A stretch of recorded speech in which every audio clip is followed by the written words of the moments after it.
kembali bersama dengan saya Agus Rahmat Pawirorejo dalam channel Agus Rahmat Pawirorejo. Sebelum kita mulai pembahasan kita, mohon untuk di subscribe, kita belum subscribe, kemudian juga like dan share. Oke, kebetulan hari ini saya sedang ada di kampung kelahiran saya di daerah Muntilan Magelang. Ya, betul-betul ini suasana di kampung saya. Ya, suasana di belakang itu ada balong di depan, ada sungai. Jadi suaranya suara sungai, ya, ada suara sungai kecil. Oke. Nah, kita akan melakukan klarifikasi terkait dengan unggahan video yang diangkat oleh Jupiter Tinambunan dari HKBP, ya, perwakilan Kristen dari HKBP Cilegon, yang secara kebetulan mengunggah dalam posting videonya pada tanggal 25 Desember 2022 kemarin. Nah, hal ini tentu perlu kita klarifikasi. Kenapa? Karena ada apa yang disampaikannya itu banyak sekali tidak sesuai dengan fakta-fakta yang sesungguhnya, ya, tetapi seolah-olah dijadikan sebagai satu fakta. Dan karena ini beredar dan kemudian dipahami oleh masyarakat, tentu masyarakat melihatnya berbeda. Nah, oke, ya, jadi saya perlu langsung saja. Ada dalam judulnya ini, bolehkah gereja berdiri di Cilegon? Ya, yang ini diunggah oleh Jupiter Tinambunan. Ada beberapa yang perlu kita klarifikasi, ada kurang lebih 10 yang perlu kita klarifikasi dalam durasi yang kurang lebih 1 jam 2 menit lebih. Dan kita mungkin akan persingkat, ya. Kita akan ambil saja beberapa bagian, ya, dari beberapa yang memang perlu kita klarifikasi. Kita pada pokok-pokok dan intinya saja. Dan lagi-lagi sebetulnya ketika kita berbicara tentang gereja khusus, kita sebenarnya sudah tidak terlalu tertarik, ya, tidak terlalu tertarik lagi karena kita sudah sepakat untuk calling down. Tetapi lagi-lagi ketika hal ini muncul, ini menjadi tidak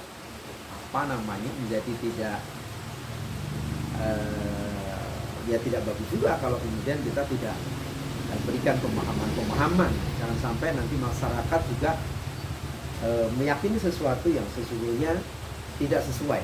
Nah, saya langsung saja. Yang pertama pada menit ke 10.30, ya, yang dimana di situ disampaikan bahwa pemerintah daerah itu sudah menyetujui bahwa lahan Ruislah, ya, memang ada lahan Ruislah, itu bisa dipergunakan untuk tempat ibadah, yang dimana di situ ada ditandatangani oleh perwakilan dari Kasat Pol PP, ya, Pamong Praja, lupa namanya saya. Dan yang satunya lagi dari bagian pertanahan Pemda Cilegon, yang namanya Pak Heri Mardiana, ya, Heri Mardiana. Nah, tentu ini perlu kita luruskan. Kenapa kita perlu luruskan di sini? Karena kita pegang data, ya,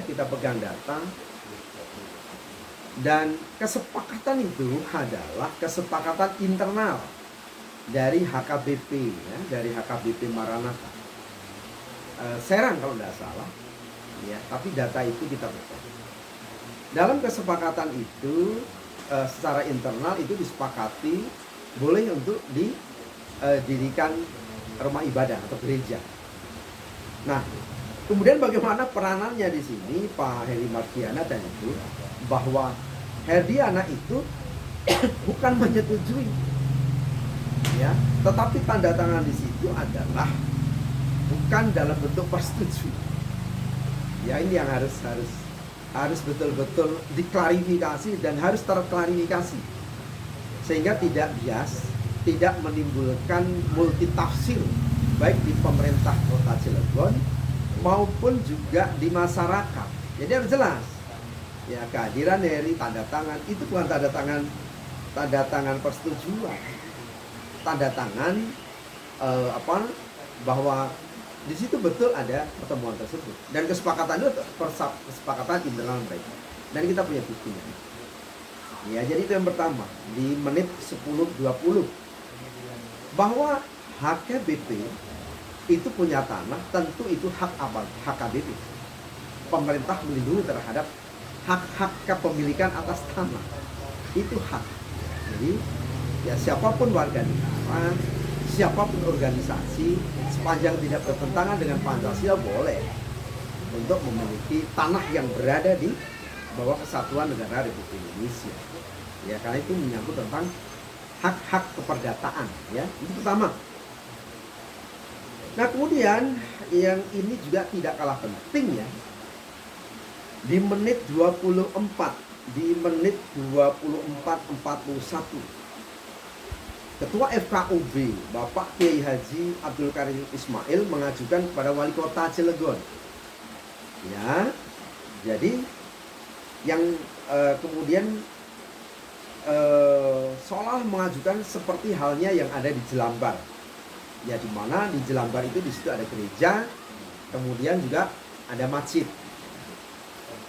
Nah, ini lagi-lagi kita juga sudah klarifikasi dengan Pak Dr. Abdul Karim Ismail dan juga sudah dipertemukan dengan Pak Jupiter Tambunan, ya, dan sudah kita buka bersama tentang persoalan ini.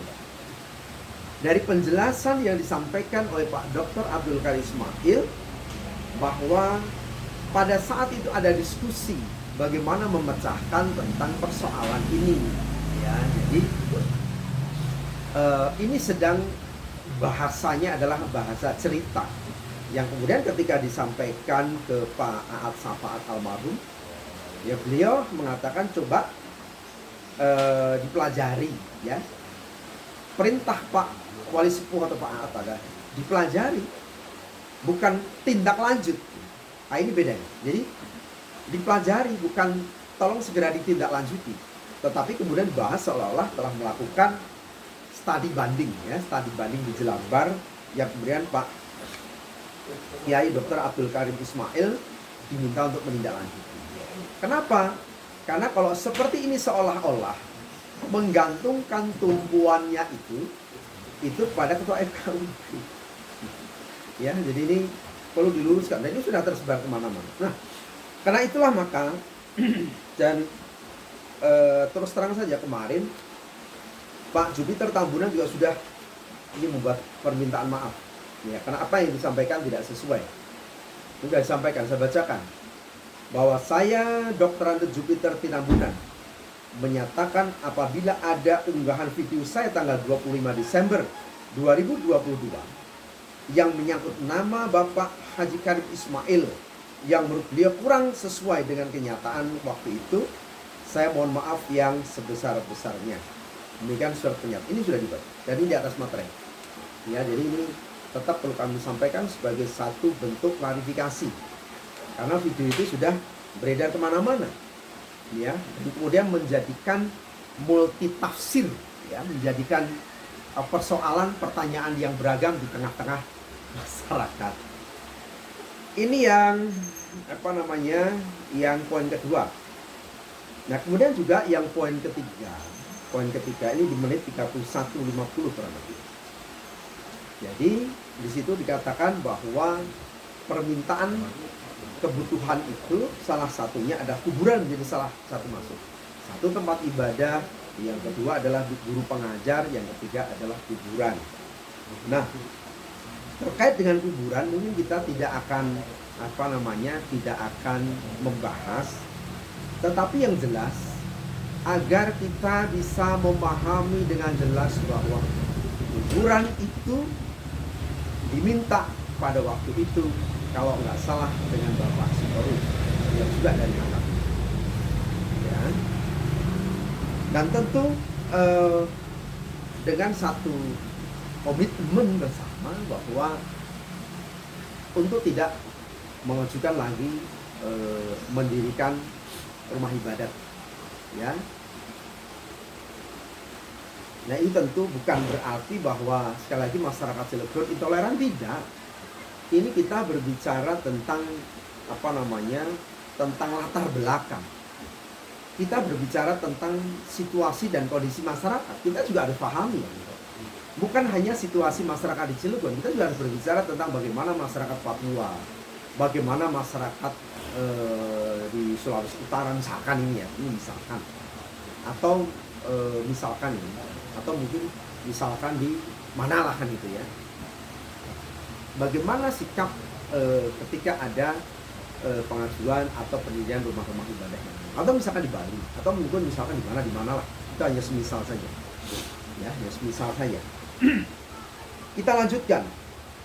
Nah, poin yang keempat, yang ini juga menyangkut karena ini pengunggah ini juga secara kebetulan adalah anggota FKUB Kota Cilegon yang mewakili dari seluruh umat Kristen yang ada di Cilegon. Nah, tentu ini menyampaikan di dalam, mohon maaf, ini yang tadi itu ya, menit 31:50 itu yang ini, bukan yang masalah kuburan tadi ya. Di situ disampaikan bahwa Pak Jupiter Tinambunan itu sudah mengajukan membuat surat ke FKUB tahun 2018. Ada 3 komponen di dalam pengajuan itu. Pertama adalah membuat rumah ibadah sesuai dengan keadaan semula. Pertama. Yang kedua, Pemkot Cilegon ya, Pemkot Cilegon itu kemudian membangun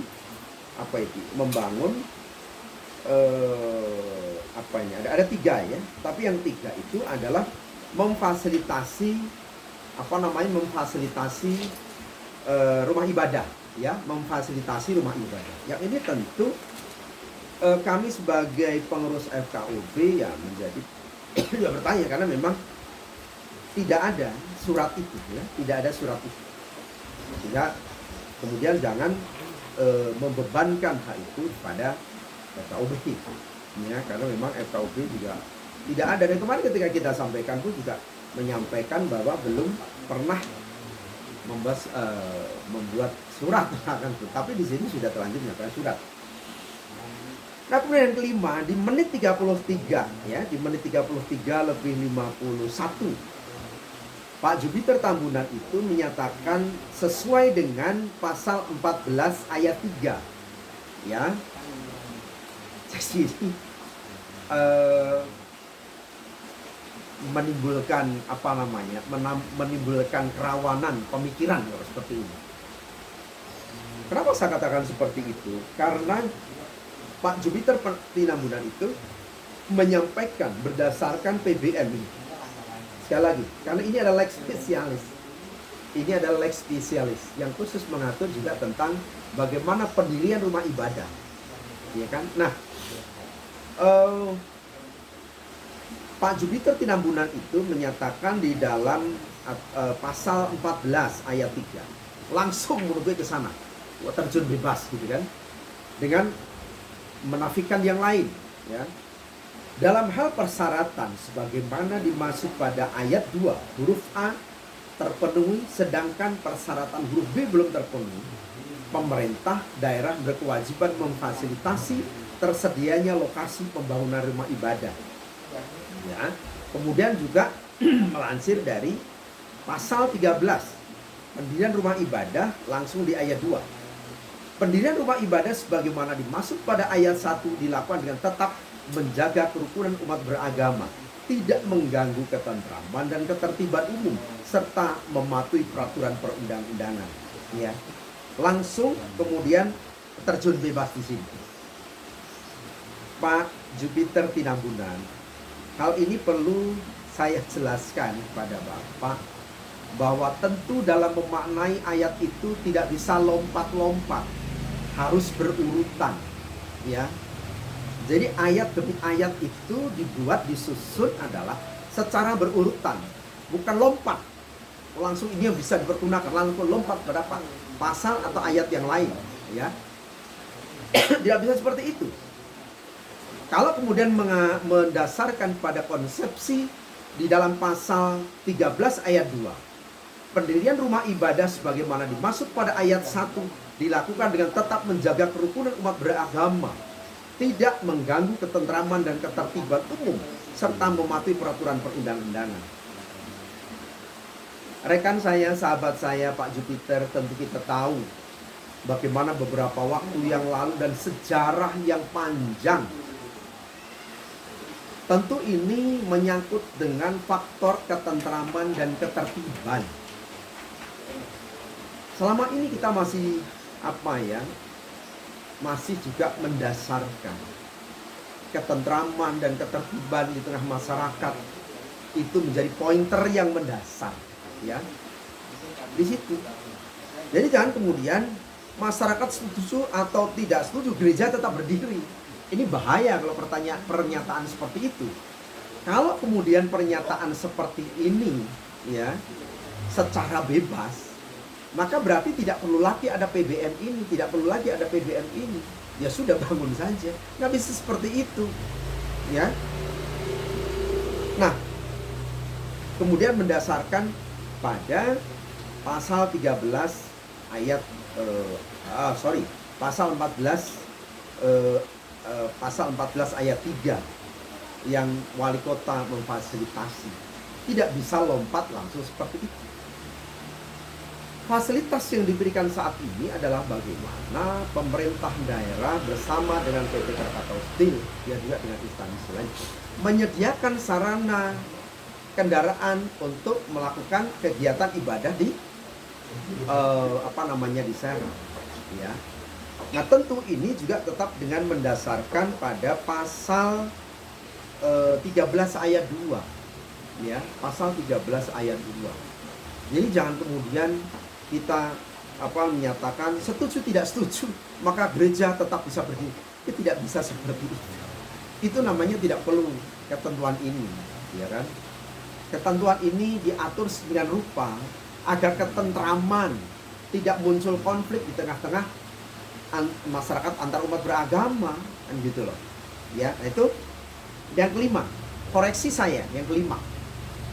Koreksi yang keenam di menit 37-39. Ya, mohon maaf, ini juga untuk rekan-rekan saya memang membutuhkan waktu yang agak lama karena ini sesuatu yang sangat penting. Ada tadi kawan dulu, Bang, kalau bisa jangan terlalu panjang, ya, cukup 5-10 menit lah saja. Betul, ini koreksinya ini dari abang kita Pak Jupiter ini cukup lama, ada 1 jam lebih, ya, 1 jam 27 menit lah itu, ya. Nah, kalau kemudian di menit ke-37-39 ini menurut Pak Jupiter bahwa memang benar ada perjanjian antara masyarakat Cilegon yang diwakili oleh para tokoh-tokoh ulama, nah kemudian dengan Krakatau Steel. Ingat, perjanjian yang dilakukan ini adalah bukan perjanjian dengan PT Krakatau Steel, tetapi dengan pemerintah, ya. Artinya pemerintah mewakili negara ketika akan mendirikan industri strategis yang ada di Cilegon. Jangan dibalik. Dan kemudian sebatas bahwa di situ resettlement Krakatau Steel, maka tidak boleh. Di luar itu boleh, di Citanggil boleh. Pernyataan Pak Jupiter ini berbahaya. Kalau kemudian misalkan kita ikuti coba pendapat Pak Jupiter juga, bahwa tanah-tanah ya ekstrikora yang kemudian juga menjadi tanah PT Krakatau Steel saat ini, itu ada di sampai Penauan, sampai di Anyer, sampai di Serang. Jadi jangan digabah ya. Jadi resettlement KS itu seolah-olah hanya yang sekarang berdiri PT Krakatau Steel itu saja. Aduh, bukan seperti itu. Bukan seperti itu ya. Jadi pemahamannya harus dibuka lagi ya. Pemahaman jangan terlalu sempit ya. Tapi agak dibuka lagi ya. Nah, kemudian sehingga Citangkil boleh, yang lain boleh, yang pendapat ini berbahaya. Ya, pendapat ini sangat berbahaya. Justru maksud dan tujuan kita untuk polling down nggak akan tercapai kalau seperti ini. Ya, nah ini saya ingatkan. Nah, bahwa kemudian dinyatakan bahwa ya karena perjanjiannya seputar itu saja. Ini mewakili masyarakat Cilegon dan ini mewakili pemerintah, mewakili negara.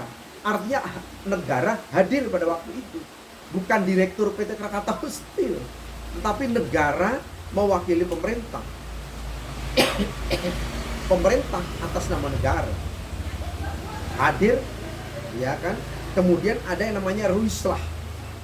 Para tokoh-tokoh agama waktu itu diwakili oleh ulama-ulama, karena di situ hampir 90, mungkin 95% dan 98% waktu itu adalah Muslim. Ya, nah, sehingga mewakili umat yang ada di Cilegon ini. Jadi bukan kemudian Pak Jupiter mengatakan sesuai dengan retracement. Ya, kalaupun pendapat ini kemudian kita ikuti retracement yang menurut itu adalah bukan hanya di situ, ada di Anyer, ada di Serang, ada di Purwakarta, ada di Citangkil, ada di Cilegon dan sebagainya. Ya kan? Ini yang harus dipikirkan. Jadi jangan jangan menang-menangan sendiri seperti itu bahasanya. Oke, kita lanjutkan.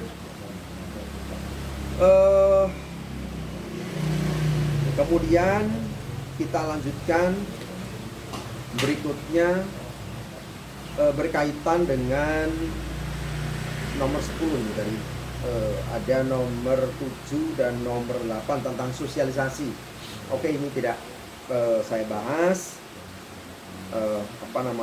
Kemudian juga tanggal 19 September itu menemui ke wali kota yang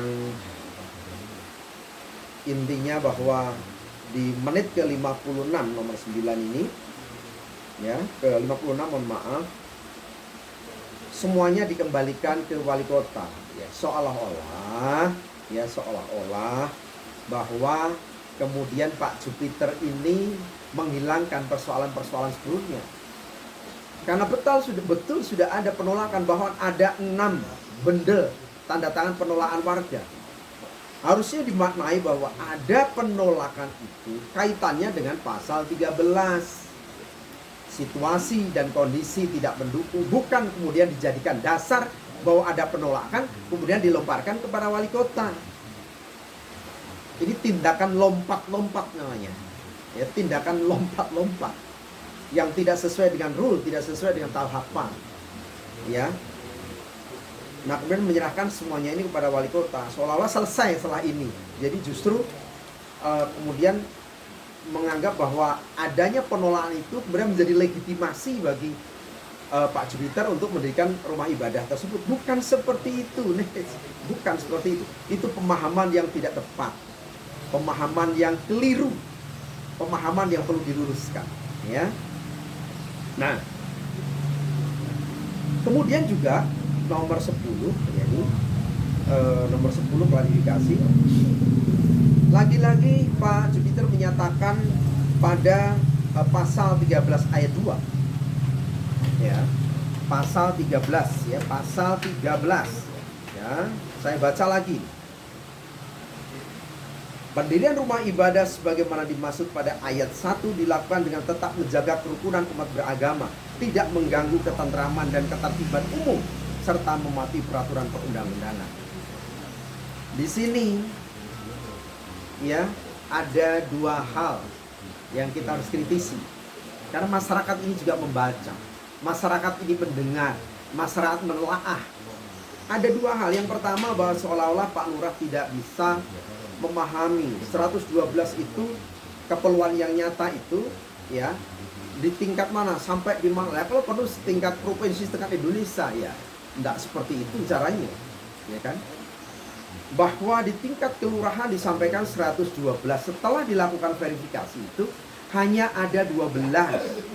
Ya. Jadi jangan jangan kemudian Pak kemudian ini diperluas kan.